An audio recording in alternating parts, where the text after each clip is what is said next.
Hey everybody, how's it going? So today I wanted to go over this 10-year smartphone page and just give you a couple of my ideas and thoughts on it. So it says the future is calling, 13 days to go. Ready to take a break from broken phones, fed up with constant upgrades, want to add years to your phone's life expectancy, reading this and thinking, hell yeah? Designed to be repaired, can be fully disassembled with a single screwdriver. Sounds cool. Battery super quick to replace, 5 seconds like the old days. Great. 10 years of software support. Yes, we mean it works for a decade. Cool. 10-year free spare part guarantee. Delivered in 24 hours. Okay, that's kind of getting ridiculous. Built with care, child labor, free, recyclable, sustainable, organic, fair. And if you didn't know it was a meme by this point, they have a review of it from Tim Apple, which is 1 star. At that point, you realize when he says, unacceptable, I need at least one new camera on the back of phone every year, or who will whoop at my keynote, that's when you realize this is a meme. But they do have a serious point. They would like Europe to take certain actions towards phones being more repairable. It says phones that are actually repairable, easily openable, with parts that can be removed with accessible tools and no software locks. I think that's cool. Batteries that are easily removable and replaceable without special tools, like when we were kids. It's not rocket science. I agree, that would be cool. Now, there's another point of this I want to get into, but there's one thing about the battery that actually surprised me that I wanted to discuss with all of you. I used to think that this was just purely something that's being driven by the manufacturers, because if the battery is sealed into the phone, well, imagine that. You may just be less likely to replace the one thing that's going to cause you aggravation with your own device, and you may say, screw it, I'm going to get a new one. If I have to get out a heat gun and do this for an hour and get little bits of glass behind my hand, if I crack my back of my phone, or if I have to spend $75 at a service center to have the battery replaced, or $100 because it's a pain in the ass now versus what it was before, you may be more likely to get a new phone. But what I'm starting to realize the more I reread it is that there are people out there that actually want the battery to not be user replaceable. It's like, oh yeah, spank me more, daddy. Take away more of my rights. Make me. Like, I don't understand that at all. I don't understand why people actually prefer to not have the option to replace their battery in an easy way. And I think that a lot of this has to do with brainwashing. People are genuinely brainwashed into believing that the battery cannot be user removable if you want the phone to be slim. They forget things like the Samsung S5 or the HTC Sensation 4G. Keep in mind, stuff like the HTC Sensation 4G that had a really sleek body, that phone is 10 years old now. It was using 10-year-old technology, and they were still able to get a really interesting aluminum unibody in that device, and it had a user-removable battery and a back that popped off and felt sleek. It wasn't like these Samsung backs that feel like cheap shit where you get your fingerprints all over it. Like, this is Samsung. Samsung makes cheap trash. I just have it because it's the only phone left that fits in my fucking hand and has a headphone jack on it. But like, you have phones that had really premium feeling materials that looked really good, and the battery is removable. And somehow along the way, people got brainwashed into this idea that you need the battery to not be removable in order for your phone to be sexy. And if your battery is removable, then my God, your phone's going to look like a cell phone that Gordon Gekko used on Wall Street, or it's going to look like a rotary phone from the 70s. I read comments like this, and it's like, yeah, he wants batteries to be removable so phones will look like they are from the 70s. And it's just almost, it has to be brainwashing or some sort of amnesia. But I see a lot of this is not just coming from companies, it's actually coming from the users, which is rather scary. Now, we agree on one area. I don't think that user removable batteries should be mandated, because I go for principles, not design decisions. I don't want to live in a world where Chuck Schumer, Mitch McConnell, Nancy Pelosi, AOC, and Kevin McCarthy are arguing amongst each other whether a battery should be removable, because that means that we're one step away from a world where Kevin McCarthy, AOC, Chuck Schumer, Mitch McConnell are going to be arguing with each other on whether or not we should be using socketed CPUs versus BGA CPUs, QFN soldering versus micro BGA, because BGA is harder if you're a beginner. No, I don't want them arguing amongst each other over how our phone is designed or how the washing machine is. Like, I don't want to get into that. I don't want to get into the weeds, because once you're into the weeds, in my opinion, you've kind of lost. I want to focus on high-level principles.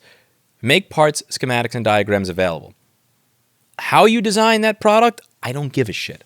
How, like where you put the battery, I don't care. Obviously, personally, I have a preference as to where you put the battery. Personally, I have a preference in design. But legally speaking, to keep things simple, once you've designed it, I don't care, what you do with, soldering of the certain parts or how you put the thing together.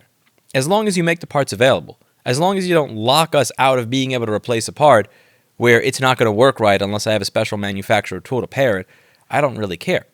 I try to focus on high-level principles, which is why I don't support there being a mandate that the battery be user removable.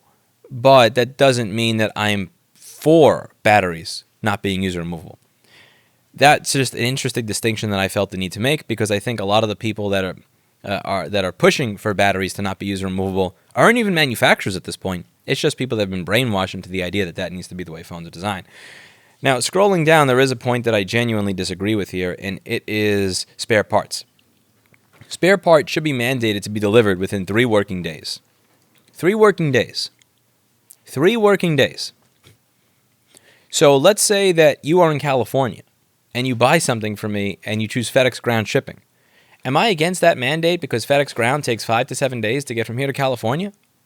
Think about it. I mean, think of just the way the supply chains work. Things run out of stock if too many people buy. So if there is a jump in demand past what people expect, you are going to run out of stock, and you will have to wait to restock. And if the factories are in Taipei or Korea, then you are going to be waiting maybe 1 or 2 weeks to get something in stock. Does that mean that that company is now not complying with the mandate and must be fined or shut down? That seems to be a bit unreasonable. Now, you could overstock to ensure you never run out, but if you overstock, well, now what happens? Now you have overstocked, you're going to have extra, you're going to have excess. Having excess means that you are going to make less money. Making less money means charging your customers more money. See, one thing about right to repair, in the way that I envision it, one thing I like about the bills that we've proposed is that there's nothing in that bill that you could say raises the cost of the product.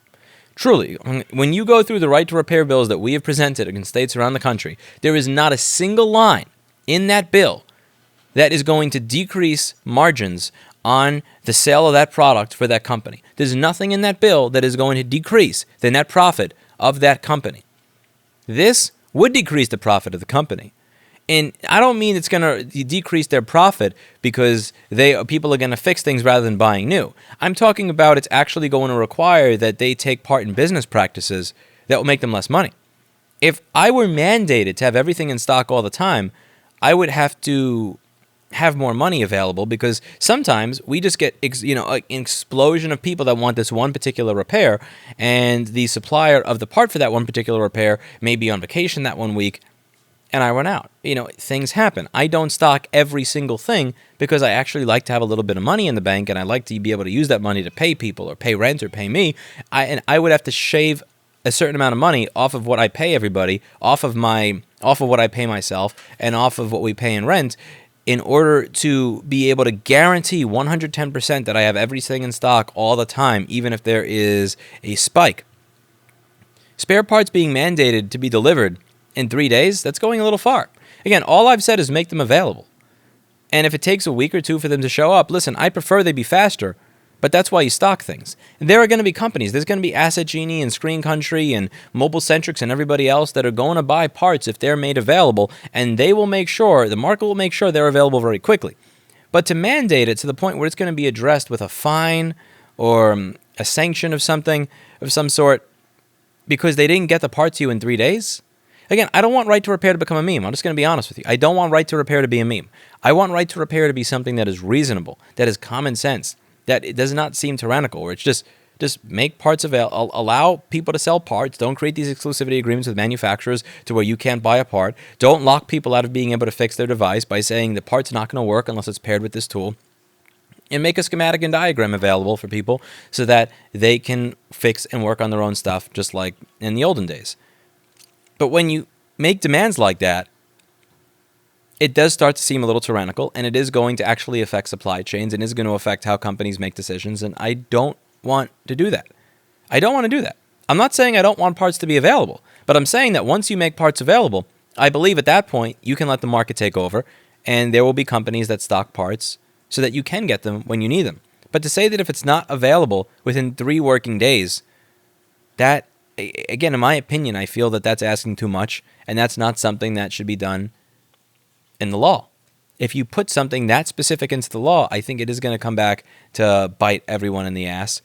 And it also makes it more difficult for me to advocate for right to repair because it makes it seem like what I'm asking for is too radical. I'm asking for something very, very basic. Very basic. And I am not asking companies to change their entire supply chain process. I'm not asking them to be fined if the fucking FedEx delivery guy delivers the product in 4 days rather than 3. Asking for something very basic. The issue of price of spare parts needs to be addressed as part of Circular Electronics Initiative to ensure repair becomes truly affordable, for example, by preventing any barriers on using reused parts. I agree that there shouldn't be barriers on reusing reused parts, like what you have with new iPhones, where you change the camera from one to the other and it doesn't work properly, even if it's the original camera or the original screen. That stuff has to end. A repair index should be introduced to help citizens identify the most repairable phones. However, the current methodology critically ignores the issue of the cost to repair. Not only technical feasibility determines the likelihood of repair, price does too. This should not be neglected. I agree, but that's also going to be something that's difficult to pin because prices of certain components are going to change over time. There are times where a laptop screen for a particular laptop is $78. Then there are times where 2 months later, due to a shortage, it's $300. So you're going to have an index that's constantly moving, and I think it's going to be difficult to implement that in there. But I'm open to an idea on it. These measures need to be implemented fast, considering the changing nature of products concerned and the ecological and social emergencies. This requires more commission resources and staff to be made available for EU's product policy. Again, I really want to see a basic right to repair passed because I think that A, that is something that is easy to pass. B, it's something that is not going to screw up the way companies do business and their supply chains to a severe extent, so that it will be easy to get them to comply with it. C, it won't create a culture war backlash. I think if you ask for too much, it's easier to make it seem like there's some culture war backlash, or quote, those millennials these days just want everything for nothing, or they want everything to be the. I think it's one of the things that I really am happy about with Right to Repair as it's gotten so far, or as the progress we've made so far, is there hasn't really been that culture war backlash. I talk about this when it comes to climate change. You'll have people that really care about climate change, really care about the environment, and then you'll have people in their Ford F-350 diesel that roll coal every time a Tesla drives by them. And, I don't think the people that do that are doing that because they want to live in a dirtier world.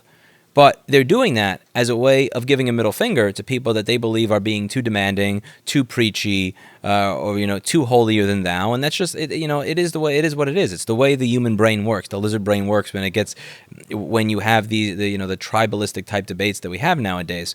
And I'm happy that Right to Repair has honestly never become one. But I think that if you push too far, you risk it actually becoming a culture war. And once something becomes a culture war, nobody wins. Everybody loses. Let me know what you think in the comments down below. Do you think software support being 10 years being mandated is too far? Do you think that demanding that parts be made available within 3 working days is, and having that enshrined into the law is going too far? Or do you say, no, screw it, I'll go for that? Me personally, I don't like the anti-right to repair practices that a lot of modern companies take part in. I don't like the fact that companies have gone very far to not make things available at all. And yes, I do have a middle finger raised on a lot of these videos where I'm saying, F Apple Part 1, F Apple Part 2, F Apple Part 3. But for all of that stuff, at the end of the day, I would be open to sitting down with anybody at these companies and putting all the salt aside and having an honest conversation about how we can make this work for everybody. And I think that, coming to the table saying, listen, you guys have been dicks with this, so we are going to be dicks back by enshrining something into law that is restrictive and unreasonable is like, I get how it would feel good to do it, but that's not what I'm looking to do. I'm looking to have this be simple. I'm looking to have this be something that works for everybody. I'm looking for this to be something that is reasonable. And I'm looking for it to be something where the government would be used, but it would be used to the bare minimum extent necessary, the bare minimum required for something to actually get done. Again, people will say that using the government is like using a gun or using a hammer. And, I tend to agree there. And I would really prefer that they not be involved with things like design decisions or mandates on time frames, like time frames, design decisions, supply chains, all of that. I'd rather keep it to principles. Make stuff available. How you make it available, we don't care. How you design the product, we don't care. As long as you make things available so that people can fix it.